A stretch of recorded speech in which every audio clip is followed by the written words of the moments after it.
Hey, folks, and welcome back to Glenn and Adrian's Rock Talk.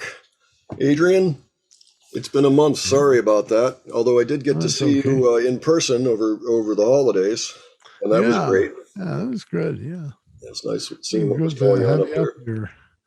I thought it was very nice of New England not to snow while I was up Yes. there, so that was Yeah. appreciated. So Yep. I had gone through some of the CDs that I had that were repeats and had brought some up. And one of the things that I brought up was Lou Reed's New York album. That came out in 1989, and it's my favorite Lou Reed album. It's actually hanging on the top of the shelf over there. It had a lot of great songs on it, and it was supposed to be listened to like you were reading a novel. And it was all about just different character sketches in and around New York City. There's this one song I came across, and Adrian's never heard it. I thought it would be a good way to kind of ease into Lou Reed and the Velvet Underground, which we haven't really covered yet on this channel. So I think he was still making great albums long after the Velvets, and this is probably my favorite one. Yeah. Most of the Lou Reed I know is Velvet Underground. I haven't listened to a lot of his solo stuff. And that's fairly Always typical. ready to. Yeah, yeah. I mean, really, his own solo career never really got that much attention as opposed to the Velvets. But he did some pretty good things, and this happens to be what I think is a pretty good album. So here we're going to react to it. Yep. I'm going to react. Yes, actually, Adrian. Yes, this is going to do it for the first time here. Okay, so this is actually from Farm Aid, 1990, the Neil Young benefit for farmers. Just a word of warning. There are a few little cuss words in this. If you're familiar with Lou Reed, maybe that doesn't surprise you. If the children have sensitive ears, you might want to take them out of the room when you're nearing the end of the song. This man is the world's leading underground urban story singing rock and roll artist. The always interesting Mr. Lou Reed. Thanks a lot. Lou's rocking the mullet. It's a song called The Last Great American Whale.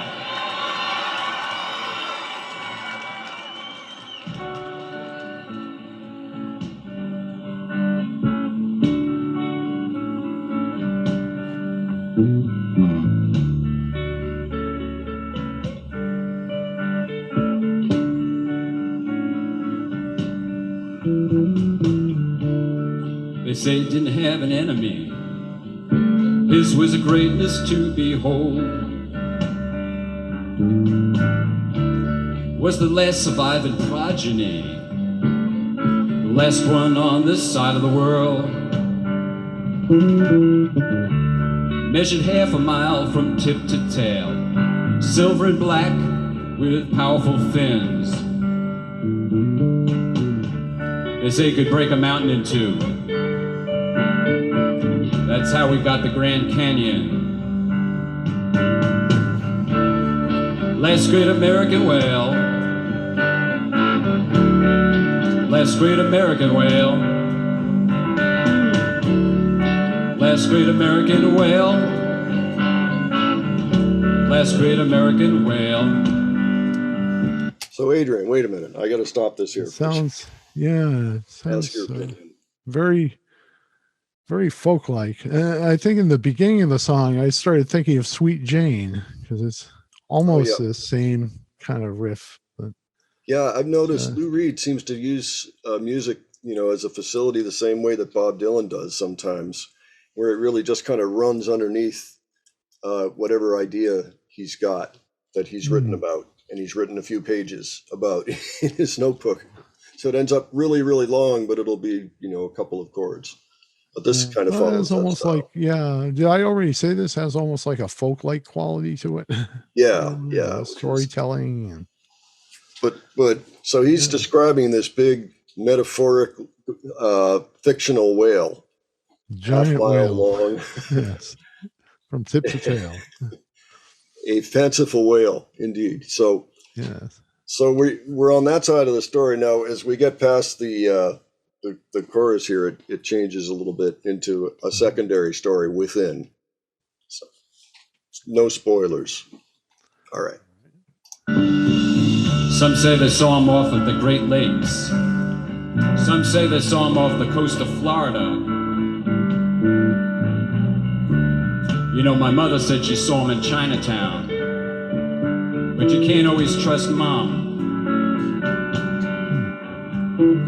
Off the Carolinas, the sun shines brightly in the day. The lighthouse glows ghostly there at night. The chief of a local tribe had killed the racist mayor's son. Been on death row since 1958.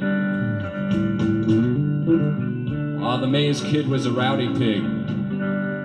He spit on Indians, lots worse. The old chief buried a hatchet in his head. Life compared to death for him seemed worse. The tribal brothers gathered in a lighthouse to sing, try to conjure up a little storm or some rain. The harbor parted, the great whale sprang straight up, causing a huge tidal wave. Last great American whale, last great American whale, last great American whale, last great American whale.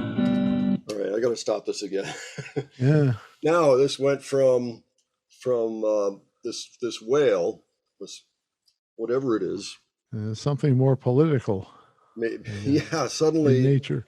it takes us to North Carolina, and it's about an old tribal chief that killed this racist son of a mayor, or the racist mayor's son, whichever. They're both racist, I guess. So he put a hatchet through his head. They put him in jail, death row, and then his buddies went out and conjured up a whole weather storm that created this big tidal wave tsunami that allowed them to. Well, wait a minute, I'm spoiling. But anyway, so that's pretty good. To do something. So that's where we are now. Okay, just making sure, because eventually these things crash into each other, I believe. All right, here we go.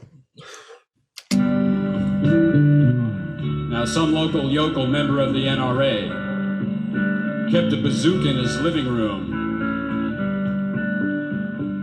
and thinking he saw the old chief in his sights, blew the great whale's brains out with a lead harpoon. Americans don't care for much of anything. Land and water are the least. And animal life is low on the totem pole. And human life's not worth much more than infected yeast. Americans don't care too much for beauty. They'll shit in a river, dump battery acid in a stream. They'll watch dead rats washing up on their beaches, all covered with oil, then they'll go complain they can't swim. They say things are done for the majority. Don't believe half of what you see, baby, none of what you hear. It's just like what my painter friend Donald said to me. Stick a fork in their ass and turn them over, they're done.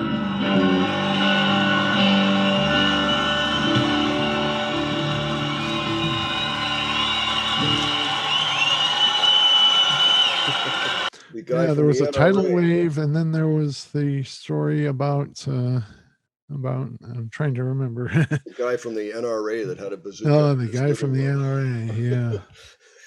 and there's some parallels, I think, to today.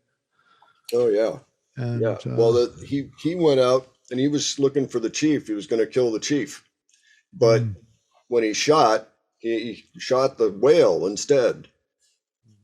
It's not clear if the chief and the whale are supposed to be the same thing, but I think maybe not, because after that it's almost like, well, it was collateral damage. We're doing our thing here, and I don't know, this fish got in the way or something. Now, around that time in New York, they were having problems. It was kind of like the AIDS epidemic was still going on at that point. And there were needles they kept washing up on the beaches in New York. So it was really hot in July, and it's like 95 degrees outside, and they're saying, no, you cannot go to the beach. The beaches are all closed, or mostly closed. And that's why, because of that. And then after that, there was a big oil spill. And so now the beaches are covered in oil too, as well as having all the debris. And people were complaining that they couldn't go to the beach, to swim. Well, of course not. Not if it's covered with oil and hypodermic needles. Yeah. Well, that's what that rant was at the end.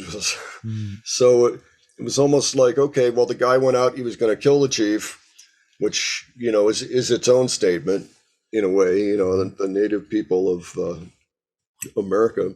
And then they hit a whale instead of the guy, blew its brains out. And so I don't know. It was it was a social commentary, that's for sure.